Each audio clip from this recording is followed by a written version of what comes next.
안녕하십니까. 기술사 이재원입니다.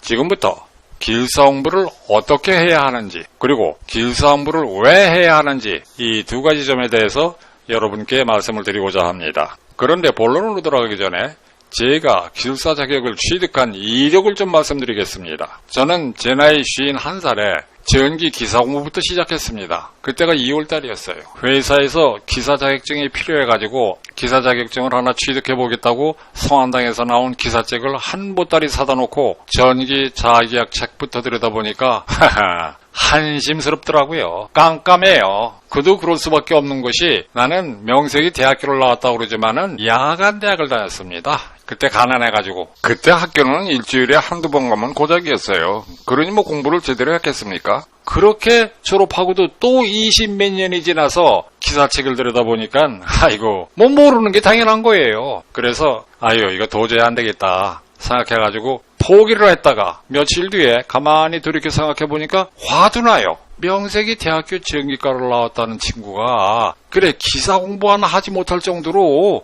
그렇게 실력이 없냐 하는 생각이 들면서, 또 한편으로는 좋다, 내가 젊어서는 가난해서 제대로 못하는 공부 이때라도 한번 제대로 해보자고 크게 작심을 했습니다. 아주 크게 결심을 했어요. 그리고 공고 전기과 선생하는 친구를 찾아가서 처음에는 공고 전기과에서 배우는 책부터 갖다 놓고 공부를 했습니다. 근데 뭐 그거라고 다 아나요? 그러면 뭐 일주일에 몇 번씩 그 친구한테 가서 물어보는 거예요.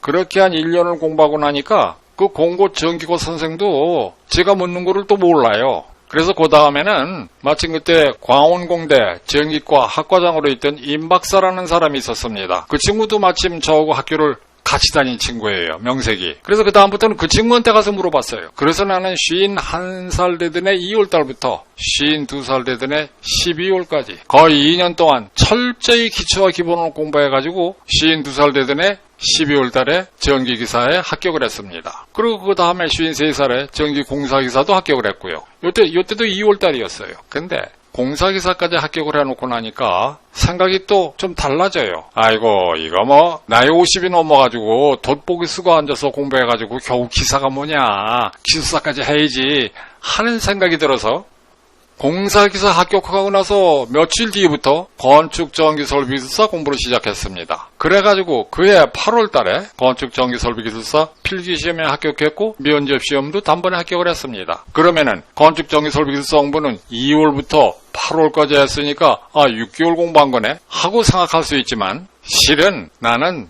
51살 되던 해 2월부터 이때까지 공부를 한 거기 때문에 2년 6개월이 걸렸다고 봐야 됩니다. 나는 이때 기사 공부할 때 철저히 기초와 기본을 파고들었으니까요.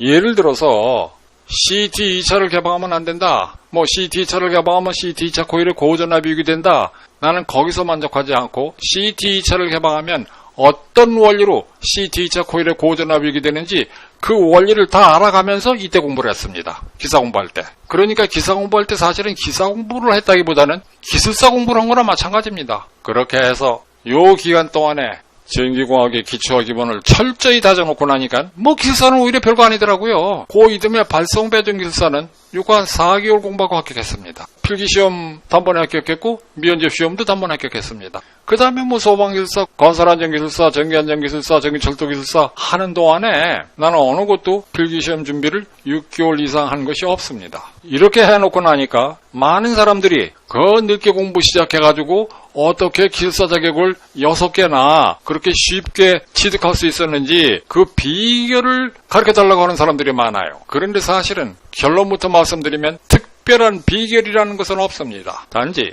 제가 지금부터 말씀드리고자 하는 것은 내가 그때 어떻게 공부했는지 그 공부한 방법을 여러분께 말씀드리고자 하는 것입니다. 첫 번째는 뭐 너무나 당연한 얘기 같지만 기초부터 차근차근 공부해 올라가라는 겁니다. 근데 아주 당연한 얘기인데 기술사 공부하는 많은 사람들을 보면 그렇게 하지 않는 사람들이 더 많은 것 같아요. 기술사 공부 시작하는 사람 모두가 전기공학 기초 실력과 수학 실력이 부족합니다. 따라서 기술사 공부는 기초부터 다시 시작해야 합니다. 우리가 건물을 지을 때 1층도 짓지 않고 2층이나 3층부터 지을 수는 없는 일 아닙니까?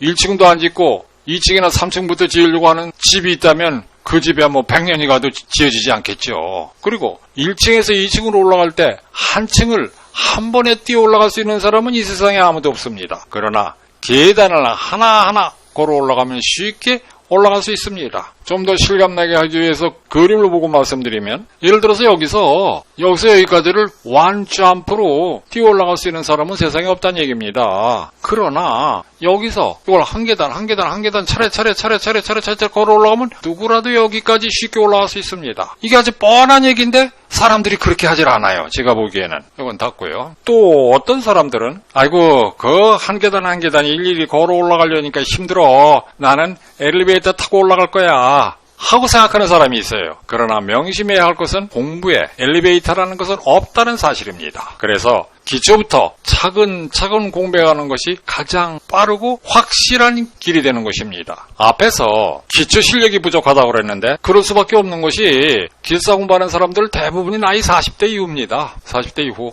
40대가 제일 많고 그 다음에 50대입니다.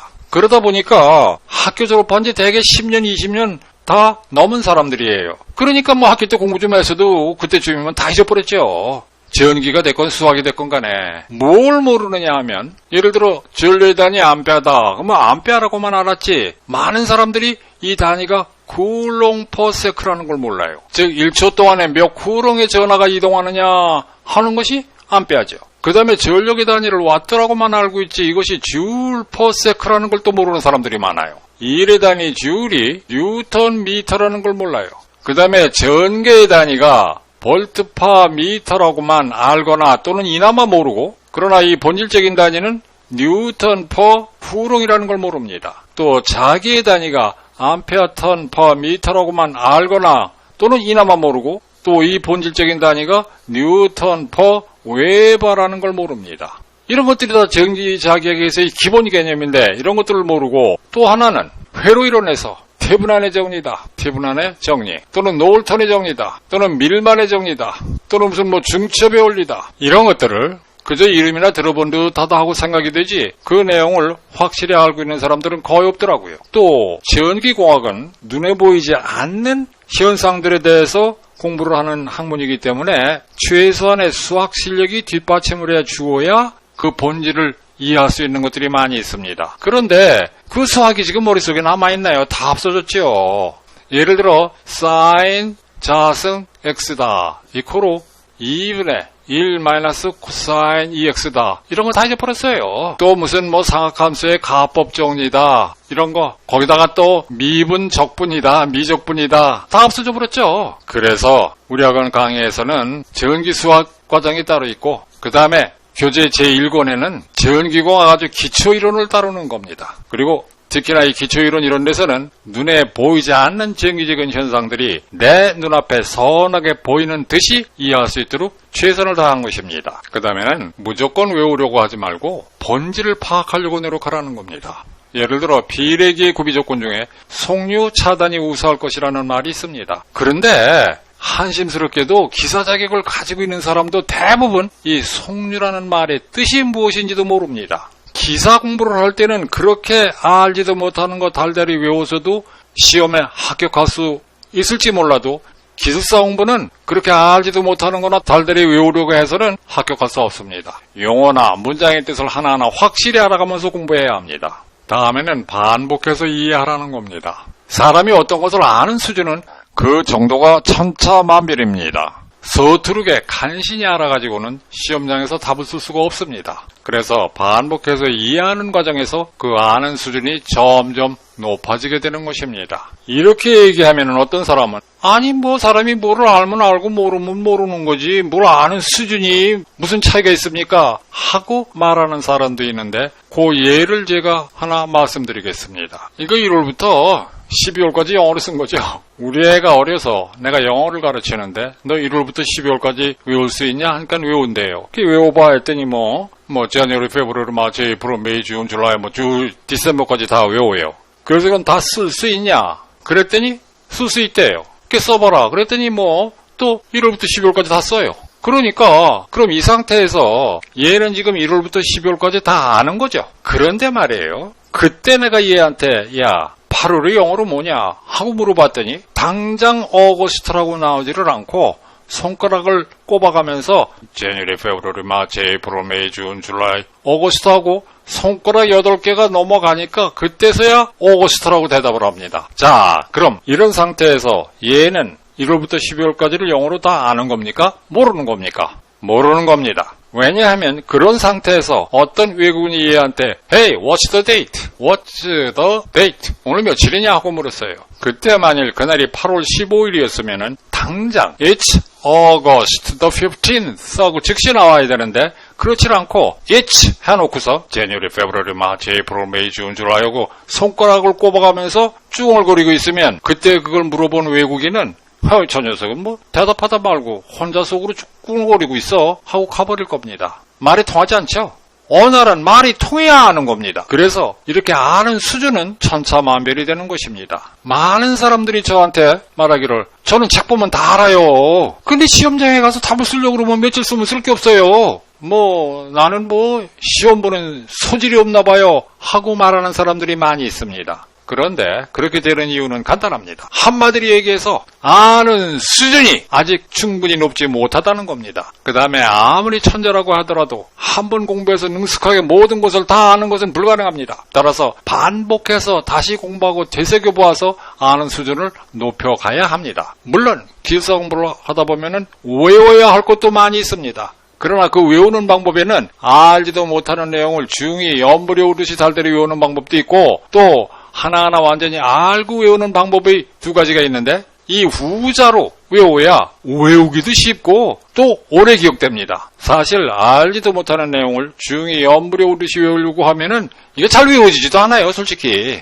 그러나 그 문장의 내용을 확실히 이해하고 알고 외우게 되면은 외우기도 잘 외워지고 또 한 번 그렇게 외운 것은 오래 기억되는 것입니다. 중히 연불이 오듯이 외운 것은 이거 시험 보고 나서 몇 달만 지나면 다 잊어버립니다. 그러나 이렇게 알고 외운 것은 인간의 눈에는 1년, 2년이 가도 웬만해서는 잊어버리지 않게 되어 있습니다. 그리고 네 번째로는 최단 시간에 끝내려고 노력하라는 겁니다. 최단 시간. 아무리 아는 수준을 높여놨어도 인간은 요놈의 망각 기능이 있어가지고 2, 3년 지나면 또 잊어버려요. 그래서 최단 시간 내에 끝내려고 노력해야 돼요. 그래서 최단 시간 내에 끝내기 위해서는 일단 기숙사 공부를 시작하면 자신에게 주어진 모든 시간을 공부에 활용해야 합니다. 책상 앞에 앉아있을 때만 공부한다고 생각하지 말고 출퇴근하는 시간, 근무 중 잠시 틈이 나는 시간, 심지어는 화장실에 앉아있는 시간도 모두 공부에 활용하려고 노력을 해야 합니다. 그래서 이런 목적을 위해서 우리 학원에서는 모든 강의가 목소리만 나오게 편집한 mp3 파일을 제공해드리고 또 모든 강의는 전부 mp4 파일이죠.